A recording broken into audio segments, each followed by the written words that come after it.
여러분 안녕하십니까? 백만개미 한세구입니다. 이제 달이 바뀌었습니다. 3월입니다. 3월 첫 거래일, 3월 2일 목요일 시장 정리하겠습니다. 우리가 이제 어제 3일절이기 때문에 휴장을 하고 있었을 때 아시아권 주식시장들은 굉장히 뜨겁게 달아올랐습니다. 그 이유는 이제 중국의 제조 PMI가 좋게 나와서 홍콩 시장 같은 경우는 단숨에 4.21%나 그렇게 급상승시키는 모습을 보였고요. 반면에 이제 뉴욕 시장은 어젯밤에 다우만 보합을 유지한 거 빼고는 다 후퇴를 했어요. S&P 500도 그렇고 나스닥도 그렇고. 그래서 이제 우리 시장은 어제 아시아권 급등할 때 우리가 빠졌기 때문에 이게 이제 우리 시장에 오늘 어떻게 적용이 될까 하는 게 사실은 장 시작 전부터 관심이었습니다. 코스피는 보합권에 출발을 했는데 외국인과 기관이 이제 출발부터 매수 우위 쪽을 선택하면서 계속해서 지수를 상승시켰습니다. 그러다가 오전 한때 기관이 다시 매수 우위에서 매도 우위로 잠시 이렇게 바뀐 적이 있었어요. 물론 이제 나중에 종구에 가서는 매도 우위였지만 그러면서 이제 약보합권을 보이기도 했지만 외국인들의 매수세가 워낙 강력하게 밀어붙이면서 시장은 상승세를 계속 유지해 나갔고 이제 끝날 때 조금 상승세가 약화되는 그런 모습을 보였습니다. 오늘 코스피 시장에서 외국인들은 4,796억 많이 샀어요. 4,796억을 순 매수했고 기관은 889억을 순 매도했습니다. 반면에 개인은 4,057억을 순 매도를 했습니다.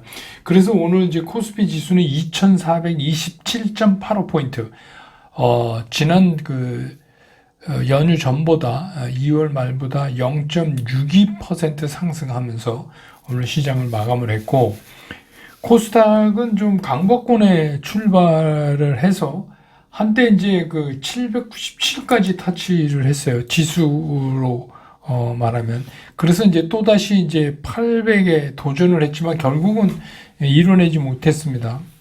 근데 이제 이게 외국인과 기관이 계속 팔고 있고 개인만 사는 이런 이제 상태에서는 사실 800을 도전을 하지만 쉽게 넘기가 어렵습니다.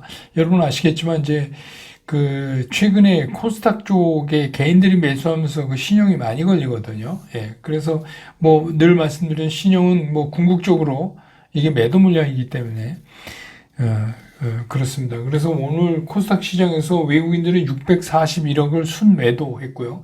기관은 2,295억을 순매도를 했습니다.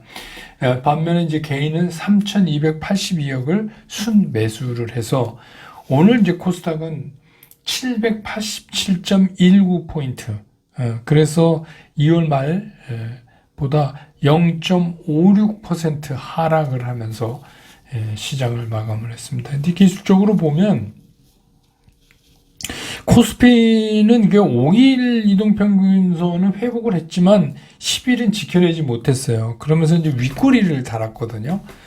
그래서 지수는 상승을 했지만 지속적인 상승 여부에 대해서는 이게 쉽지 않겠다 하는 모습을 보이고 있고 코스닥 같은 경우는 모양상으로 보면 이게 완벽하게 상승 에너지를 갖고 있는데 오늘 이제 음봉의 윗꼬리가 달려 있는 상태예요. 그리고 이제 조금 전에 말씀드렸지만 다만 수급상에서 신용 비중이 늘어나고 있는 거 이것 때문에 이제 상승을 강력하게 여기서 막 나가는 것보다는 오히려 어떻게 보면 박스권에 갇힐 가능성도 상당히 있어 보이는 그런 모습입니다. 오늘 이제 서울 외환시장에서 환율은 어제 이제 미국 시장 NDF 영향도 받고 그래서 1315원 60전에 끝났습니다. 7원이 떨어졌어요. 환율이. 예. 그 다음에 이제 시총 특징을 보면 오늘 이제 외국인들이 삼성전자 1,557억을 순매수했고요. 반면에 기관은 972억을 팔았습니다. LG 에너지 솔루션은 외국인은 468억 샀고 기관도 93억을 샀습니다. 그렇지만 SK 하이닉스는 외국인들 기관도 모두 팔았어요. 외국인 198억, 기관은 211억. 예, 삼성바이오도 외국인 기관 다 팔고요. 동시에 SDI는 외국인들은 366억을 순매수했는데 기관은 17억을 순매도했습니다. LG화학은 외국인은 26억 팔았고 기관도 팔았습니다. 예.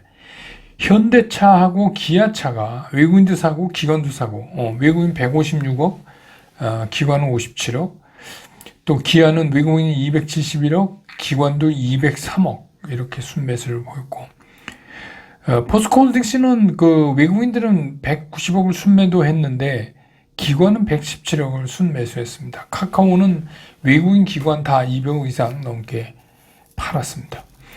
그 다음에 이제 코스닥에서 보면 에코프로비엠만 외국인들이 135억을 순매수했고, 나머지 뭐 LNF, 뭐 셀트리온 헬스케어, 에코프로, 카카오게임스 다 팔았습니다. 외국인들은 팔았고, 기관들은 코스닥의 그 상위 랭킹에 있는 종목을 모조리 다 팔았습니다. 그래서 오늘 이제 그 외국인과 기관이 동시에 매수한 거를 보면 LG 에너지 솔루션, 현대차, 기아 정도입니다. 코스닥, 코스피 다 합쳐서요. 그 정도가, 그 아무래도 이제 뭐 자동차는 여러분 아시겠지만 이제 이게 그 우리 무역 수지에 이제 새로운 총알로 올라섰죠. 그런 영향을 좀 있는 걸로 보입니다. 그 다음에 이제 섹터별로 보면 오늘 이제 폐배터리, 리튬 이런 쪽이 또 움직였어요. 이건 뭐 새로운 재료는 아닌데 이게 지난주에도 지난번에도 말씀드렸지만 산업부가 핵심 광물 확보 전략 이거를 발표했잖아요. 그래서 그 영향을 이제 계속 받는 거고, 이거는 뭐 폐배터리, 리튬 이거는 단순히 폐배터리보다 그 2차 전지 큰 사이클 안에 있는 거니까, 그래서 이제 배터리 재활용 뭐 문제, 이런 그 재자원화하는 기술에 대해서 세액 공제를 추진한다 이 얘기도 지난번에 한번 말씀드렸죠. 예. 그래서 정부가 그 리튬을 포함한 10대 전략 핵심 광물을 지정해서 집중 관리를 한다 그러는데, 뭐 어떻게 집중 관리를 해야 되는지 진짜 답이 없어요. 이게 뭐 그 10대 광물로 책정된 거 보면 거의 80% 이상이 중국에서 수입을 하고 있거든요. 어떻게 집중 관리를 해야 되는 건지 잘 모르는데, 아무튼 정부가 하겠다니까 그걸로 인해서 그리고 이제 유럽에서 CRM이 이게 이제 인플레이션 감축법처럼 이제 핵심 주요 광물에 대한 이제 그 얘기잖아요. 이게 이제 발표될 게 임박했다. 그러니까 유럽에서 폐배터리를 재활용하는 거를 의무화할 가능성이 있다. 이래가지고 오늘 이게 이제 선반영되면서 이렇게 움직였습니다. 그 다음에 이제 그 철강인데, 철강도 이게 중국 양회 앞두고 이제 부동산 인프라에 관한 이게 이제 부동산 문제죠, 중국. 그래서 이제 부양책을 기대를 하는 거죠. 그래서 중국이 경기 부양을 위해서 강력한 의지를 발표할 거다 하는 이제 기대감하고, 또 NH증권에서 리포트가 나왔는데 중국 부동산 인프라 이 부양 관련해서 철강주에 관심을 가져야 된다. 뭐 이런 리포트가 있었어요. 그 다음에 이제 또 2차 전지인데, 특히 이제 요새 뭐 전고체 쪽 하고 뭐 이런 쪽이 이제 많이 관심을 받는데, 소재 또 이게 이제 그 부품이나 장비에 관련된 거 포함해서 이제 세트 메이커, 제조업 이런 것들이 오늘 또 움직임을 보였습니다. 2차 전지는 뭐 계속 쉬었다 갔다 할 수밖에 없어요. 가장 큰 화두니까. 어떻게 보면 이거는 이제 뭐 이슈라기보다는 이슈 단계를 이제 넘어선 거죠. 그 다음에 이제 정유도 그 마진 스프레드가 스프레드 마진이 늘어난다 이런 거 한번 전해드렸죠. 그 다음에 이제 그러다 보니까 이제 피팅 관련도 움직였고, 또 해운이 또 오늘 그게 여러분 그 컨테이너 박스에 이렇게 화면 같은 데 보면 MSC 이렇게 써 있는, 뭐 우리로 말하면 H&M처럼 그 컨테이너에 써 있는 거 여러분 보셨을 거예요. 그게 이제 스위스 세계 최대 해운사입니다. 예. 그 해운사에서 그 해당 CEO가 요새 이제 얘기되고 있는 해운 산업의 침체 전망을 부인했어요. 그래서 올해 이제 중반이 넘어가면 이게 이제 무역 움직임도 그러고 확실하게 달라지는 걸 확인할 수 있을 거다. 뭐 이렇게 이제 얘기를 하면서 오늘 이제 해운 쪽 관련 주식들이 또 움직였습니다. 그리고 최근에 중국발 유럽향 이 화물이 이제 계속 증가하고 있다 그래요. 이쪽 라인이. 그게 이제 그 유럽의 소비자 수요의 회복 신호에 따라서 나온 거 아니냐 이러면서 이제 해운주가 오늘 좀 죽고, 그 다음에 이제 자동차인데 이건 여러분 이제 제가 뭐 휴일에 텔레그램에서 보내드렸지만 이제 우리 무역수지요. 이게 이제 12개월 연속 무역수지 적자인데 중국향 적자는 지금 5개월째 계속되고 있습니다. 그런데 이제 이 반도체가 아니라 이제 그 수출의 공신이 수출 쪽의 공신이 자동차가 됐어요. 그래서 이제 그런 영향으로 오늘 자동차가 좀 움직였다 이렇게 볼 수 있고, 오늘 이제 3월의 첫 거래일 오늘 시장의 특징이다 그러면 우리가 이제 어제 휴장으로 아시아권 주식들이 다 급등하는데 우리는 빠졌었잖아요. 그래서 그 휴장해서 못 받은 보너스를 오늘 받은 날이다. 이 정도로 생각하는 게 좋지 않을까 하는 생각입니다.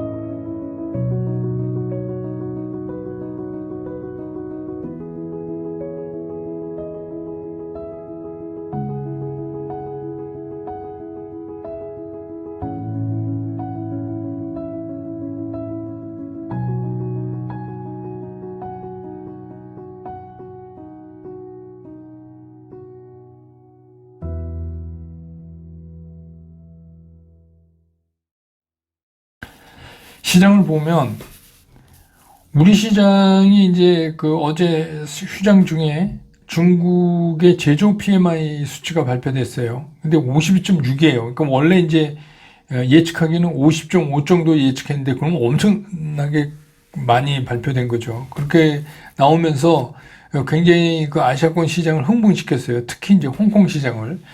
그래서 홍콩 시장이 하루 사이에 4.21%나 이렇게 급등을 했습니다. 우리도 그렇게 한번 했으면 좋겠어요. 그리고 이제 여타 아시아권 시장들도 모두 상승하는 그런 모습을 보였습니다. 이제 그럼에도 불구하고 미국 시장은 이제 국채금리가 이게 이제 제일 문제예요. 지금 국채금리가 이게 장중에 4% 타치했어요. 그래서 끝나는 거는 3.994 이렇게 끝났지만 어쨌든 간 이게 4%를 터치함으로써 이게 이제 좀 싸해진 거죠. 다시 이제 국채금리가 올라가니까. 그래서 다우만 보합이었고 나스닥도 0.66% 빠지고 S&P 500도 0.47. 그러니까 우리 쉬는 동안 미국 시장은 계속 빠진 거예요. 그러니까 그 전에 다우도 0.7, 어제는 0.02 보합이었고, 그 다음에 나스닥은 0.1 빠졌다가 어제는 0.66 빠졌고, 또 S&P 500도 0.3 빠졌다가 또 연거푸에서 0.47 빠지고, 이렇게 해서 미국 시장은 전혀 이제 채권금리 때문에 전혀 다른 그런 모습을 보여줬는데, 또 이제 오늘 저녁에 ISM 제조업 지수가 나오잖아요. 이걸 이제 미국 시장이 또 어떻게 받아들일까? 이게 이제 또 관전 포인트 중에 중요한 겁니다. 그래서 이거는 요새는 미국 시장 잠들기 전에 잠깐 보고선 새벽에 보면 전혀 다른 모습을 보여주고 있어요. 그만큼 이제 미국 시장도 굉장히 갈팡질팡하고 있는 거죠. 근데 이제 전체적으로 어제 좀 흥분했다 그럴까 그런 이제 아시아권 시장들은 오늘은 이제 조금 쿨다운되는 그런 모습을 보이는 것 같아요. 그래서 항생도 오늘 0.88% 마이너스고, 대만은 보합이고, 그렇습니다. 그래서 우리 시장은 앞서서 말씀드린 대로 오늘 오른 거, 코스피가 0.62% 오른 거는 그냥 어제 휴장으로 못 받은 보너스 오늘 좀 받은 거다. 그 정도로 이해해야지 이게 이제 시장을 뭐 새로운 쪽으로 중국 때문에 새로운 탄력을 받아서 시장이 간다 이렇게 보기는 좀 어려운 것 같아요. 예. 그리고 또 이제 거기에 관련돼서 어제 이제 우리나라 쉬었으니까 포트폴리오상 우리나라 주식은 좀 못 샀죠. 외국인들이. 뭐 그 정도로 이해하시는 게 어떤가 싶습니다. 그 이슈라는 게 오늘도 이제 제가 아까 이제 그 이슈 관련해서 움직인 것들을 쭉 불러서 말씀드렸지만 이게 돌았던 게 또 돌고 돌았던 게 또 돌고 이러면서 이제 지금 반복해서 계속 순환이 돼요. 근데 이제 문제는 뭐냐면 내가 가진 종목은 이 순환에서 완전 빠져 있다. 꼼짝도 안 한다. 이제 그런 말씀을 하시는 분들인데 어쩔 수가 없죠. 주식시장이 뭐 원래 그런 데죠. 모든 주식을 다 이렇게 돌아가면서 너도 한번 움직여라 이렇게는 할 수가 없죠. 근데 이제 그 주식시장에서 제일 우리가 그 중요하게 생각하는 게 좀 냉정하게 보면요. 뭐 그 기업이 성장성이 있고 수익이 나는 기업을 오랫동안 사서 모으면 몇 년이 지난 후에 우상향이 돼 있다. 이건 맞는 말이에요. 그거는 이제 맞는 말인데 그러려면 우리가 뭐 주가가 조금 빠지고 조금 뜨고 이런 거 별로 신경 쓸 필요 없이 그렇게 해야 됩니다. 부동산처럼. 근데 이제 현실적으로 우리가 주식을 할 때 그런 이제 인생 포트폴리오도 한쪽이 있지만 그건 길게 가는 거죠. 한쪽이 제가 이제 뭐 손주 계좌에 사줄 종목 이래서 뭐 얘기했던 거 여러분 기억하시죠? 그런 것들은 다 잘 가잖아요. 좀 흔들려도 뭐 계속해서 가고 있잖아요. 뭐 특히 이제 여러분 기억나는 게 뭐 HMM, 풍산, 인텔리안테크 뭐 이런 것들은 제가 계속 이거는 그냥 손주 계좌에 돈 생기면 그냥 사셨다가 한 3개월에 한 번씩 이거 팔아볼까? 그럼 팔았다가 또 좀 조정받으면 또 사고 이런 말씀 드렸잖아요. 그거 팔았다 또 사고 이런 게 이제 매매 원칙이 있지만 그래서 이게 시장은 편안하게 그렇게 오랜 롱텀으로 신경 안 쓰고 주식 투자를 하는 경우를 빼고는 일반적인 투자자들은 이렇게 시달리게 돼 있어요. 주식시장에. 특히 이제 요즘 같으면 더 그렇죠. 그게 주식시장의 한마디로 이게 바보 게임입니다. 주식은 누가 바보가 되느냐 안 되느냐의 게임이 아니에요.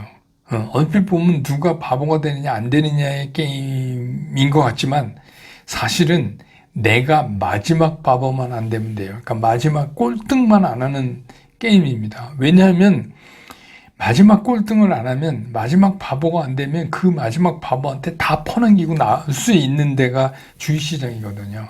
그런데 그 마지막 바보가 되면 이건 진짜 힘든 겁니다. 네. 그래서 우리가 주식을 산다는 게 뭐예요? 내가 이 주식을 산 가격보다 더 높은 가격을 주고 지금 내 주식을 사갈 나보다 더 바보가 시장 어딘가는 존재할 거다라는 가설 하에 우리가 이제 매매를 하는 거 아니에요. 주식을 사는 거 아니에요. 뭐 이렇게 복잡하지만 순간적으로 그런 생각을 하는 거 아니에요. 이거 내가 뭐 어떤 주식을 이 10만 원에 샀다 이러면 적어도 이거를 10만 원 이상의 이 주식을 내가 팔려고 그럴 때 나로부터 사갈 나보다 더 바보가 어딘가 있다는 걸 우리가 믿는 거 아니에요. 정확하게 얘기를 하면.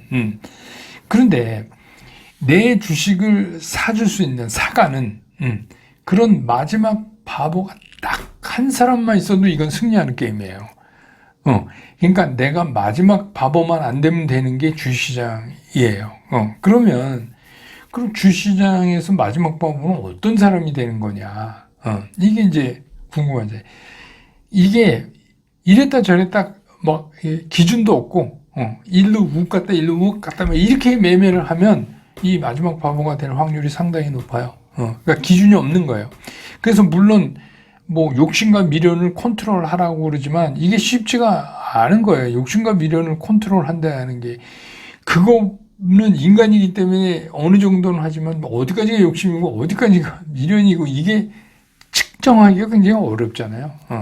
측정하기가 되게 어려운 그런 얘기예요. 그 의미 자체가. 그런데 여러분 이런 그 우화 있죠. 이솝 우화에 당나귀를 메고 가는 부자 얘기하시죠. 처음에 당나귀 끌고 부자가 길을 갑니다. 그러니까 사람들이 막 뭐라 그래요? 저 사람들 바보 아니야? 아니 당나귀를 왜 그냥 끌고 가고 타고 가지? 이렇게 이제 얘기를 하니까 이 부자가 그 말을 듣고, 그다음에 이제 당나귀를 타고 가는 거예요. 그러니까 이제 또 지나가는 사람이 저 사람들 참 나쁜 사람들이네. 그 당나귀 얼마나 힘든데 부자가 다 올라앉아서 저걸 타고 동물학대다 이거죠. 그래요. 그래서 이제 아버지가 타고 아들이 이제 걷고 갔어요. 그러니까 또 어떤 사람이 저 사람 나쁜 사람이네. 아들을 태워야지 어른이 그거 떠렁 타고 애를 걷게 해? 뭐 이래서 그 다음에 이제 아들이 타고 아버지가 걸으니까 또 사람들이 야 저 몹쓸 놈이네. 효심이 없네. 아버지는 걸어가고 아들 놈만 타고 이렇게 되다 보니까 할 수 없이 두 부자가 당나귀를 메고 갔다는 얘기 아시죠? 그러니까 제가 왜 이걸 이렇게 여러분한테 말씀드리냐. 어저께 제가 그 매매 원칙과 활용법이라는 데서 뭐가 매매 원칙이고 어떤 상황이 나왔을 때 어떻게 매매해야 되냐를 영상으로 올려드렸어요. 다들 보셨어요? 평소보다 많이 안 보셨었는데 보신 분, 안 보신 분, 근데 안 보신 분 제발 좀 보세요. 이거 제발 좀 보세요, 여러분. 아니 그렇게 말씀을 드려도 이렇게 제가 부탁까지 드려도 안 보시면 이건 뭐 주식시장에서 나는 마지막 바보가 되겠다 이러는 거나 똑같은 거예요. 아니 그게 그러면 여러분 보신 분들은 어떠세요? 보시고 나서 또 진즉에 그렇게 하신 분도 있지만 그렇게 되면 굉장히 편안하게 시장을 보실 수가 있잖아요. 시장이 굉장히 편안해져요. 그렇게 하면 그거 왜 그래요? 기준점이 딱 생기잖아요. 기준점이. 당나귀를 메고 갈까 타고 갈까 이런 고민 안 해도 돼요. 다시 말해서 언제 사요? 언제 팔아요? 이런 고민이 없어지는 거예요. 왜? 그 기준대로만 하면 되니까.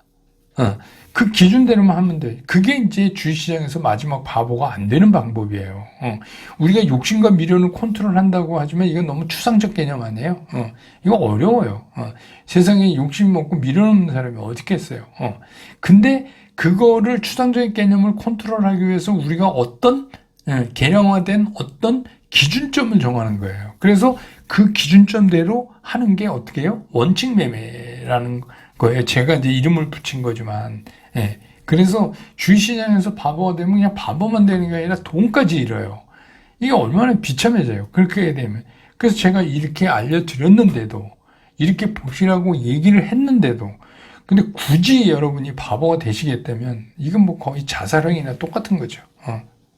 저는 이거는 사실 제가 말씀드릴까 말까 이러다가 굉장히 고민하다가 우리 백만개미 이게 기울어진 운동장을 뛰는 거잖아요. 이분들한테 이거를 좀 더 구체적으로 말씀드려야 되겠다. 이래서 제가 이제 이거를 말씀드리기 시작했고 자꾸 모른다고 그러시길래 아주 그냥 차트를 놓고 하나하나 짚어서 또 설명을 해드린 거예요. 제발 좀 보세요. 이거 자살행위 하지 마시고. 그리고 백만개미 당원 여러분들은 뭐 그러면 안 계시겠죠. 적어도 우리가 마지막 바보는 되지 말아야 돼요.